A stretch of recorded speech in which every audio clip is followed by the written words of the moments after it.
What up, YouTube? Z. I'm sorry, I got bad allergies, so you probably can't understand. I'm going to try to speak as possible as I can, but...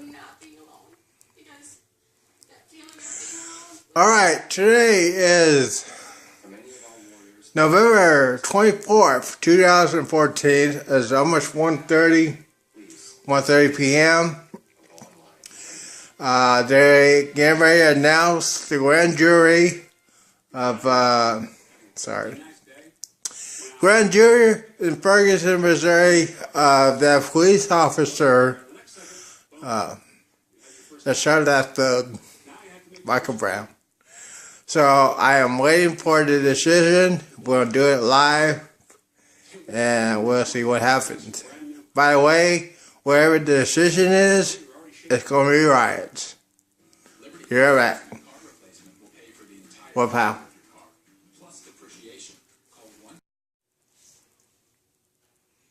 Insurance. Fox News Alert to report to you now because the wait could soon be over. Grand jury's decision reportedly expected later today in Ferguson. Whether or not the Ferguson, Missouri police officer will be charged in the shooting death of unarmed teen Michael Brown last August. Well, we saw protests ramping up a bit over the weekend ahead of the highly anticipated ruling, but demonstrations remain peaceful. That's the good news for the most part. Of course, the killing sparked racial unrest and violence from which many say the city has yet to recover. Police and some business owners now preparing for the worst in case protests there get out of hand once again. Mike Tobin is live. All right. This is in Clayton, Missouri. What do you hear? Sorry, hit the wrong button. All right. So basically what's going on is they get ready to announce, the grand jury get ready to announce if they're going to indict the police officer. They didn't say when. They're going to say sometime this afternoon. So I will keep y'all informed. Well, pal. All of the shooting and any and all other related matters would be presented to the grand jury. Grand juries of 12 members of this community selected by a judge in May of this year, long before this shooting occurred.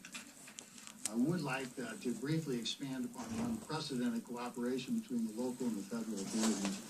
When Attorney General Holder first announced the federal investigation just days after the shooting, he pledged that federal investigators would be working with local authorities as closely as possible at every step of the way, and would follow the facts wherever they may take us. As General Holder and I both pledged, our separate investigations follow that trail of facts with no preconceived notion of where that journey would take us. Our only goal was that our investigation would be thorough and complete to give the grand jury, the Department of Justice, and ultimately the public all available evidence to make an informed decision. All evidence obtained by federal authorities was immediately shared with St. Louis County investigators.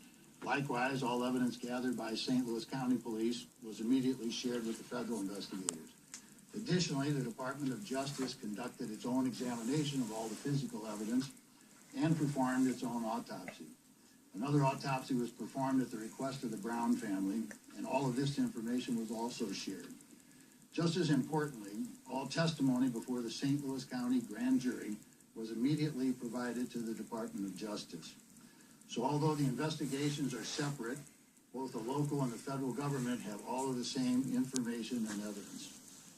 Our investigation and presentation of the evidence to the grand jury in St. Louis County has been completed. The most significant challenge encountered in this investigation has been the 24-hour news cycle and its insatiable appetite for something, for anything, to talk about, following closely behind with the nonstop rumors on social media. I recognize, of course, that the lack of accurate detail surrounding the shooting frustrates the media and the general public and helps breed suspicion among those already distrustful of the system. Yet those closely guarded details, especially about the physical evidence, the filing of any criminal charges against Darren Wilson. They accepted and completed this monumental responsibility in a conscientious and expeditious manner. It is important to note here, and say again, that they are the only people who have heard and examined every witness and every piece of evidence. They discussed and debated the evidence among themselves before arriving at their collective decision. After their exhaustive review of the evidence, the grand jury deliberated over 2 days, making their final decision. They determined that no probable cause exists to file any charge against Officer Wilson and returned a no true bill on each of the 5 indictments. The physical and scientific evidence examined by the grand jury, combined with the witness statements supported and substantiated by that physical evidence, tells the accurate and tragic story of what happened. A very general synopsis of the testimony and the physical evidence presented to the grand jury follows.